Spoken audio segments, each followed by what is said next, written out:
Yang ketiga, dengan perlawanan yang jauh lebih sengit di antara kedua-dua pasukan ini, di antara SMG dan juga RSG.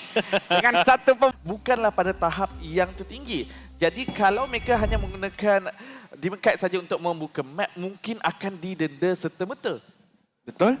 Agak sikit sukar sebenarnya untuk mereka merancangkan gerakan yang mereka inginkan, terutama sekali hampir sama sahaja gerakan daripada pasukan RSGMY dekat game yang pertama mereka bawa kepada game yang ketiga. Maka untuk tim SMG mereka bawa game yang kedua mereka kepada game yang ketiga. Jadi kat sini kita boleh katakan yang strategi mana, komposisi mana yang mungkin akan mengubah result ataupun keputusan pada kali ini. Di mana Sasa masih lagi menekankan penggunaan one-one, ia dapat mengganggu Ipoh daripada mencari beliau. Tetapi adanya jawapan daripada Izanami dengan Feather Airstrike kali ini. Ya. Jadi ini menyebabkan masih lagi seimbang daripada segi match-up drafting kedua-dua pasukan. Tapi pastinya untuk permulaan game yang ketiga kita melihat pasukan manakah yang akan mempunyai kelebihan. Disebabkan ini adalah pergaduhan Baxia dan juga Matis.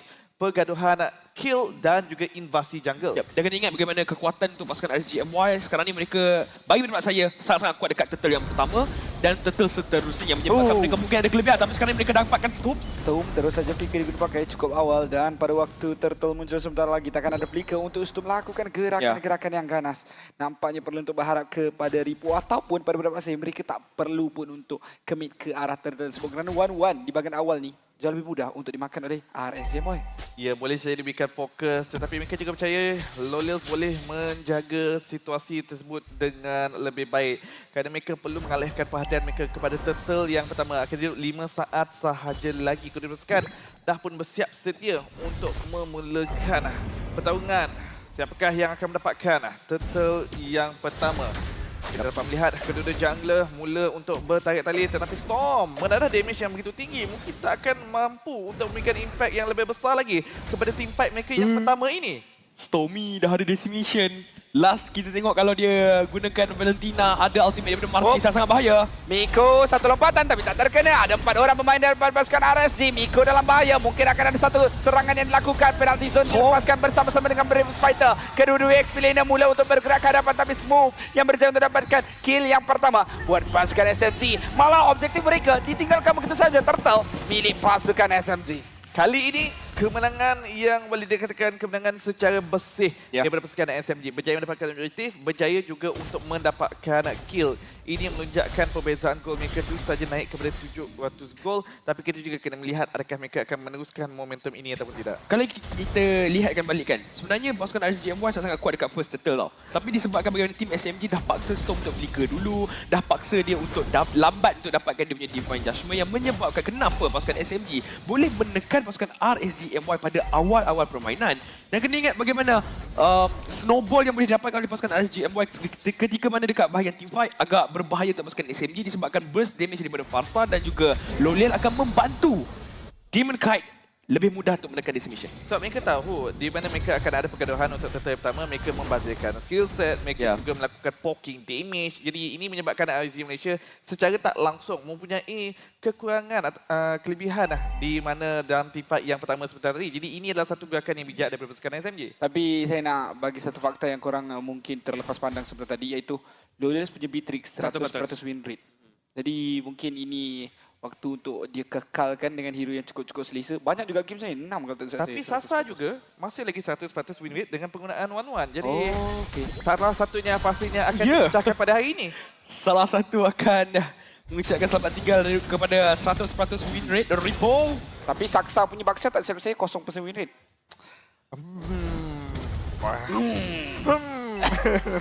Agak merisaukan tapi tidak mengapa. Sekarang ini pada minit yang keempat tim SMG masih lagi berada di bahagian hadapan. Situasi masih lagi agak seimbang di antara kedua pasukan. Tetapi yang menjadi masalah adalah untuk pasukan SMG dengan penggunaan Baxia ini masih lagi belum mendapatkan kawalan jungle musuh secara dominasi dekat sini. Jadi ini masih lagi memberikan ruang kepada Demon Kite mencari kill dengan adanya decimation. Turtle yang kedua akhirnya dimulakan. Ripo mula membuka map di bahagian hadapan. Dihalang oleh Smurf. Lihatlah bagaimana Stormy juga mula untuk dihalau daripada kawasan hadapan. Turtle makin lama makin kurang. Tapi Miko dekat bahagian bawah ni. Pasukan RSG perlu untuk bergerak ke depan. SMG malah memberikan masa untuk Miko sampai ke dalam pertempuran. Ini akan memberikan mereka kelebihan yang besar. Sekiranya datang dengan 4 orang pemain berhadapan dengan 4 juga. Lompatan daripada Kufra ini tak akan diketahui. Tapi tadikan terlebih dahulu. Dikombokan lagi dengan penalty zone walaupun tidak terkena. Tapi Turtle akan diberikan tumpuan dengan penggunaan benda. Saksa akan berjaya untuk dapatkan Turtle dengan cukup mudah. Retribution yang cemerlang diberikan bakal ditumbangkan oleh Stormy. Masa lagi belum berakhir. Cuba untuk dapatkan Ripo. Namun Ripo sedikit cuba untuk keluar daripada kawasan yang cukup berbahaya ini. Dengan adanya sedikit bantuan daripada Stormy. Stormy dengan penggunaan Decimation tersebut terus saja menghabiskan dengan penggunaan Shadow Strike yang disembur. Terus kemungkinan Ripo mendapatkan kill yang ketiga buat pasukan SMG. Mudah sahaja. Ini yang berbahayanya kalau menggunakan Martis dan Valentina berada di dalam tangan Stormy yang membahayakan gerakan pasukan RSGMY. Sedikit ketinggalan buat masa ini. Permulaan yang baik daripada pasukan Team SMG sebenarnya menyebabkan sedikit kelebihan kepada Stormy untuk menyiapkan itemization terlebih dahulu untuk dia spamkan dia punya skill. Dan kena ingat yang dia tak akan cari ultimate lain kemungkinan besar selain daripada Decimation. Divine Judgment? Divine Judgment boleh tapi kalau kita kenal dia, season pun okey juga. memangnya dia akan gunakan Decimation. Sebab dia calon-calon play of the season. Yeah. Semua telah memberikan gangguan yang besar di bahagian atas. Berjaya untuk memaksa Retribution diguna pakai. Demon Knight nak membalas dendam. Berjaya untuk mendapatkan kill beliau yang pertama. Adakah akan meneruskan dengan kill yang kedua? Tetapi di bahagian bawah pula, Sasa berjaya untuk mendapatkan menang mereka yang pertama di game yang ketiga ini. Masih lagi berada di bahagian hadapan. Untuk pasukan RSG Malaysia, ini terbincangkan untuk Ipoh tanggungjawab yang lebih besar lagi kali ini. Storm juga tidak mampu untuk menunjukkan muka terlalu awal di bahagian hadapan kerana ianya akan menjadi target yang utama sekarang ini. RSG Malaysia kupol di kawasan bawah secara berempat. Siapakah yang ingin dicari? Tepat sekali. Pedang Martis Demon Knight ni daripada semalam sudah pun mula untuk ditumpulkan oleh Homeboys. Dan kali ini semakin lama semakin dilihatkan kurang untuk ketajamannya. Diperlukan kill-kill di bahagian mid game ini. Conceal yang tidak menjumpai sebarang sasaran. Dicari dan dicari. Tapi pelanggaran yang berlaku. Malah lompatan ke bahagian hadapan. Sekarang ini masalah untuk pasukan RSG. Berjaya untuk dapatkan Izanami. Tarikan daripada Snoop. Untuk mendapatkan Miko. Berjaya untuk ditumbangkan 1 untuk 1. Tapi mereka kehilangan seorang delay yang cukup besar untuk RSG. Jadi lihatlah bagaimana. Sasar di bahagian hadapan. Cuba untuk mencari stack. Tetapi Demon Knight yang terpaksa untuk mengundurkan diri. Bila pasukan RSG cuba untuk masuk. Tapi lihatlah bagaimana mereka yang bakal ditarik dengan penggunaan defense sebenarnya dilakukan oleh Stormy. Lompatan ke bahagian hadapan kembali oleh seorang move yang berjaya untuk menghalang Demon Knight dan juga Ripo daripada bergerak ganas. Double kill juga berjaya untuk dapatkan oleh Stormy. Demon Knight terpaksa untuk pulang. Kemenangan yang cukup besar. Semakin lama semakin hebat pasukan RSG dalam permainan ini. Stormy mengelak segala letupan pedestrian tersebut dengan begitu tenang sekali. Macam mana dia berjaya untuk dapatkan kill dalam sekelip mata dan mengelak serangan yang dikeluarkan oleh Izanami. Sekarang ni pasukan RSGMY. Mereka ditekan bertubi-tubi. 65% AI winning prediction berpihak kepada tim SMG. Dan bagaimana penggunaan Baxia yang digunakan oleh Saksa mengecilkan farm Demon Knight. Dan ini saya boleh katakan penggunaan Baxia yang sangat-sangat baik. Saya boleh katakan Saksa kali ini ada misi untuk memecahkan rekod 0% kemenangan dengan Baxia. Ingin mendapatkan kemenangan beliau yang pertama. Dan sekarang ini telah pun melihat dengan jasa beliau di dalam game yang ketiga ini. Lihat kepada perbezaan kemindah pun mencapai sebanyak 5,000 gol. Disebabkan pasukan SMG berjaya untuk mendapatkan 4 menara milik pasukan RSG Malaysia pada minit yang ke-9. Minit ke-9 hampir dengan 5,000. Juga perbezaan gol sebenarnya untuk tim SMG. Mereka memberikan saingan yang kuat kepada pasukan RSGMY yang kelihatan ketika ini. Perlu bermain secara pasif. Belum lagi ada damage yang boleh dikeluarkan. Kalau kita saksikan daripada sudut itemization pun. Walaupun game ini agak sukar kepada One-One untuk bermain. Tapi mereka masih ingin mengekalkan strategi atau gameplay yang sama supaya Sasa, kau tak perlu masuk dekat bahagian team fight unless kita dah masuk dulu dan berapa skill dibazirkan, baru kalau kau boleh masuk dekat bahagian team fight yang mungkin akan dilakukan sekarang. Demon Knight! Berjaya untuk dicari! Berjaya untuk ditumbangkan Smoke! Cuba untuk lompat ke depan! Demon Knight ditumbangkan! Stormy berjaya untuk dapatkan tersebut malah Smoke! Dengan satu blika melenyapkan Nolios! 2 orang terkubur! 2 terpenting! Di saat yang muncul dan Lord akan berjaya tertumpahkan oleh SMG dengan satu kejutan yang cukup besar. Ini yang saya katakan, perbezaan game ketiga dan juga game yang pertama. Baxia yang digunakan oleh Demon Knight pada game yang pertama, jauh lebih kebal, tetapi Martis tak mampu untuk menadah damage keluaran pasukan SMG menjadi target yang mudah, menyebabkan kenapa corak pergerakan yang biasa dilakukan RRG Malaysia tak sesuai untuk game yang ketiga ini. Mudah untuk dilakukan oleh pasukan SMG. Oh, malah ditarik lagi seorang pemain yang sentiasa dicari. RSGMY kehilangan satu pemain yang perlu untuk mereka bergantung harap, yaitu Demon Knight yang menggunakan Martis. Kita tahu bila Martis di dalam keadaan losing game, pastinya akan berada dalam satu masalah yang besar untuk dia bersinar. Bukan itu sahaja, Vitrix ditekan. 1-1 menjadi. Stormy juga berjaya untuk mendapatkan momentum. Segala-galanya serba tidak kena untuk pasukan RSGMY, di mana sekarang ni kita nampak bagaimana tim SMG. Mereka terus sahaja mengasak. Mereka terus menawan ke semua kawasan tanah pasukan RSGMY. Dan salah satu cara untuk pasukan RSGMY bangkit adalah di mana? Dengan keajaiban. Menggunakan setup daripada Ripo. Tarikan pick off daripada Kaja. Combo dengan Lolel. Tapi persoalannya, adakah mencukupi damage tersebut? Ya, itu yang menjadi persoalan. Di mana untuk pasukan RSG Malaysia, dengan adanya Izanami, mereka masih lagi ada kemampuan scaling pada fasa league game dekat sini. Tetapi ianya juga bergantung adakah beliau akan selesa untuk mengeluarkan damage secara bebas. Sebab kita dapat melihat Smooth berkali-kali berjaya untuk pergi pada bahagian backline, bukan saja memberikan gangguan kepada Izanami, tetapi juga berjaya untuk menjatuhkan Lolils. Dan di mana dengan adanya Bever's Fighter dan juga Raging Slash, sisi immunity menyebabkan tak banyak yang mampu dilakukan oleh pasukan RSG Malaysia. Ia mungkin boleh menggunakan Divine Judgment, tapi kalau menggunakan Divine Judgment kepada perkara tersebut, bagaimana pula initiate team fight untuk pasukan RSG Malaysia? Kalau sebut pasal team fight sekarang ni, tak banyak benda yang boleh dilakukan oleh pasukan RSGMY. Walaupun gameplay game yang pertama dibawa masuk ke dalam game yang ketiga, tapi sekarang akan dibaca kemas oleh tim SMG. Mereka tidak berkumpul. Malah kalau mereka berkumpul sekalipun, Ripo cuba untuk mendapatkan Sasa. Sasa masih lagi mampu untuk melarikan diri. Kalau dia Knight masuk, cuba untuk memberikan saingan. Tapi Miko terlebih dahulu berjaya untuk dapatkan satu, tapi bukanlah mudah untuk ditumbangkan. Ripo mudah saja untuk melarikan diri. Kemudian crossbow of tank sudah pun diaktifkan. Dibazirkan begitu saja, tapi flicker daripada Ripo yang sudah pun dilepaskan. Itu yang penting, itu yang mereka inginkan. Tak ada lagi flicker, walaupun ada setup dilakukan oleh SMG, tapi tidak melakukan overcommit. Dan di waktu Lord akan muncul, tak ada flicker untuk digunakan pakai bagi penalty zone Ripo. Tidak akan ada tindakan secara mengejut yang akan dikeluarkan oleh EXP lane pasukan RSGMY, tapi kita lihatkan bagaimana untuk pasukan RSGMY. Walaupun peluang itu sangat-sangat tipis, tapi masih lagi ada peratus kepada mereka cuba untuk memenangkan team fight. Tapi daripada sudut perbezaan 8,000 ini, mereka perlu laksanakan perkara tersebut dengan sangat-sangat teliti. Disebabkan kelebihan RSG Malaysia sekarang ini adalah kemampuan mereka untuk melakukan pick-off. Selagi adanya Kaja, selagi adanya Bitix dan juga Fasa, ini pick-off mampu dilakukan dengan kemas. Tetapi target yang penting perlu dicapai dengan begitu mudah. Dan kita melihat untuk pasukan SMG sekarang ini, mereka berjaya untuk memberikan benteng pertahanan yang cukup besar kepada Stormy dan juga Sasa, menyebabkan kenapa pasukan RSG Malaysia belum lagi berjaya untuk menggunakan kelebihan tersebut secara maksimal. Lihat sekarang ni Ripo dah dicari. Ripo akan ditumbangkan. Tuiso di depan Sasa mati. Malah Izanami dicari juga. Double kill untuk Lolios. Pertempuran yang berpihak pada RSG. Mereka cuba untuk membalas kembali serangan tersebut dengan berjaya terdapatkan Saksa. Tak ada lagi jungler untuk SMG. Ini peluang untuk RSG bangkit kembali dengan 4 orang pemain. Berbalas dengan 3 saja. Lord sekarang ini diserang. Smooth menjadi harapan, tapi tak ada flicker untuk pemain ini lakukan serangan.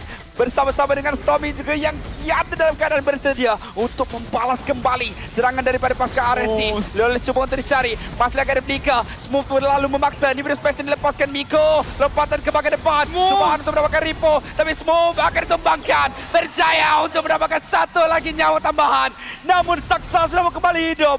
Smooth hanya ingin membeli master. Smooth hanya ingin memberikan peluang untuk SMG kembali bangun untuk melakukan serangan. Saya rasa itu bukan kematian yang sia-sia. Bukan. Itu pengorbanan yang sangat berbaloi, sangat berharga untuk tim SMG. Kembali untuk menghalang kebangkitan pasukan RSGMY. Menunggu Saksa untuk tiba. Mereka pula yang akan menarik Lord ini dan menunggu untuk Smooth tiba dalam team fight. Dan yang dimana untuk pasukan RSG Malaysia, mereka dah pun melakukan pick-off yang kemas, tapi sekarang ini Pusingan yang ketiga, Ripo berjaya untuk ditarik, Ripo berjaya untuk ditumbangkan, tapi mencari balikan kedudukan Izanami. Demonkind terpaksa untuk bermain dengan lebih pasif, melihatkan satu daripada frontliner mereka sudah ditumbangkan. Mereka tak ada kekuatan untuk menadah skill damage daripada pasukan SMG, yang mana sekarang damage SMG sudah ditumbuhkan kepada Lord yang akan didapatkan buat kali yang kedua. dan tak dilupakan di mana sebentar tadi bukan saja berjaya untuk menjatuhkan Wipo, tetapi juga berjaya untuk membazirkan flicker beliau, dan ini boleh membenarkan pasukan SMG cuba untuk melakukan serangan menjatuhkan turret milik pasukan RSG Malaysia dengan lebih mudah lagi. Mereka dah tak perlu risau dah serangan hendap yang ingin dilakukan oleh Wipo. Adakah penggunaan Terizla 3 kali berturut-turut menyebabkan kenapa pasukan RSGMY bergantung harap kepada Ripo, dan bila Ripo tak boleh nak control game tu, dan mereka dah tak ada idea lain? Bagi pendapat saya tak ada masalah, tetapi ianya adalah perkara yang berbeza. Di bahagian yang berbeza dekat sini, keseimbangan dari segi drafting yang menjadi masalah menyebabkan kenapa Wipo terpaksa memikul tanggungjawab yang lebih berat lagi bagi pusingan yang ketiga ini. Walaupun berat yang perlu dihadap oleh beliau, mereka masih lagi perlu cuba untuk melakukan pertahanan sebaik mungkin disebabkan pasukan SMG sekarang ini mereka ingin menembus masuk ke dalam rumah pasukan RSG Malaysia dengan adanya bantuan daripada Luminous Lord ini. Sekarang dengan Luminous Lord yang berada di bawah, satu turret pasti akan ditumbangkan, pasti akan dikorbankan. SMG cuba untuk masuk, Conceal sudah perlu dipakai, Stormy masuk berjaya untuk tarik Ripo. Ripo akan ditumbangkan, nyawa sangat rendah, crossbow update, terbangnya Saksa menjatuhkan Ripo, berjaya untuk dapatkan satu, namun satu saja tak cukup. Mereka cuba untuk dapatkan turret yang kedua, namun tak berjaya. Minion sudah pun habis, tapi mereka masih lagi cuba untuk memaksa. Minion dekat bahagian atas masih lagi ada untuk mendapatkan menara yang seterusnya. Akan tetapi pemain-pemain RSG juga cukup kuat untuk melakukan high ground defense. Lolius cukup berani untuk melepaskan Madison di bahagian atas, dan kali ini serangan di bahagian tengah pula ingin dilaksanakan. Lompatan ke bahagian depan, masih lagi ada flicker untuk smooth gunakan stun. Tapi RSG mengetahui perkara tersebut, bermain dengan lebih pasif. Dan sekarang Miko lompatan ke depan, tak berjaya untuk dapatkan sesiapa. Malah serangan daripada pasukan RSG juga tak akan dilaksanakan, membiarkan menara untuk dimiliki oleh SMG. Tidak berjaya untuk menangkap sesiapa, tidak apa, asalkan berjaya untuk menghalang pasukan RSG Malaysia untuk mempertahankan inhibitor turret mereka yang terakhir sebentar tadi. Dengan satu lot, pasukan SMG berjaya untuk meleburkan 3 inhibitor turret milik pasukan musuh. Belajar kesilapan daripada apa yang terjadi semalam. Mereka dapatkan 3 inhibitor turret dan mereka bertenang untuk balik semula, menunggu peluang untuk mereka dapatkan semula momentum dengan ketibaan lot seterusnya. Tapi ketika mana fight dekat bahagian lot, itu akan jadi 50-50 punya fight. Dan tapi pasukan RSGMY dengan keadaan yang mereka ada sekarang ni agak sukar kepada mereka untuk counter engage kepada tersebut. Kita nampak bagaimana saya dah katakan sebentar tadi, kalau nak menang ketika team fight berhadapan dengan team SMG, perlukan peratus yang sangat-sangat ataupun teliti yang sangat-sangat tinggi sebenarnya. Tapi pasukan RSGMY, mereka lakukannya sekali, adakah mereka mampu untuk lakukan sekali lagi? RS cakap pasal hari semalam, RSG. Semalam ramai yang bertanggapan tidak mengeban keluar Novaria untuk 2 perlawanan, 3 perlawanan sebenarnya adalah sebuah kesilapan. Adakah kali ini dengan Valentina 3 perlawanan secara terus-menerus oleh Stormy yang bermain dengan cukup seram. First pick daripada tadi. Begitu juga dengan Novaria hari semalam. Adakah itu antara punca ataupun faktor yang perlu untuk difikirkan sehabis baik oleh pasukan RSGMY? Walaupun Izanami adalah pemain milenial yang cukup baik, pandai menjaga positioning, tapi kali ini untuk pasukan SMG adanya Lapu-Lapu, adanya Baxia, adanya Miko yang menggunakan Kufa mampu untuk mencari positioning beliau di bahagian belakang dengan lebih mudah. Disebabkan itulah kenapa KDA untuk Izanami pusingan yang ketiga ini sedikit kurang memuaskan. Walaupun jangan hanya memandang kepada nombor KDA, sekarang ini kita kena pandang kepada Lord yang seterusnya. Saksa masih lagi menggunakan lot ini sebagai umpan. RSG Malaysia, adakah mereka akan cuba untuk melakukan pick-off? Pastinya umpan akan dilakukan disebabkan mereka menang daripada semua wave, semua lane mereka kuasai. Jadi tak ada masalah dengan adanya kedudukan SMG yang terpaksa untuk bermain dengan lebih selamat. Malah kalau melakukan clearance pun perlu untuk melakukannya lebih daripada seorang pemain. Saksa boleh untuk memegang lot itu dengan lebih lama. Tapi saya rasa pasukan SMG dah boleh untuk lakukan serangan sebab dah 2 damage dealer dekat bahagian atas tu. Tunjukkan diri mereka, Izanami dan juga Lawless. Mungkin itu kesilapan buat pasukan RSGMY. Satu lagi advantage yang besar sebenarnya untuk tim SMG sebabkan mereka rata-rata mempunyai immortality. RSGMY tak banyak yang ada. Sepertinya mereka akan lepaskan mungkin. Satu lompatan dilakukan. Diman Kai dalam masalah. Lord sudah pun dimiliki. Beres sudah dilepaskan. Pertempuran berlaku dengan adanya penggunaan penalti zone. Tapi lihat bagaimana Lolias masih lagi berjaya untuk terselamat Storm. Dia bakal berjaya untuk tumbangkan terlebih dahulu. Smoke coba untuk masuk. Yo! Double kill untuk Stormy. Diva Judgment. Sekarang ini mencari satu lagi. Masih lagi ada Diva Judgment mencari triple kill mungkin untuk Stormy. Izanami boleh kita katakan sudah mati. Legendary untuk Stormy. Kill demi kill demi kill. 9 kill. Mitch Prodigy kita. RSGMY ditumbangkan oleh SMG di pusingan yang ketiga.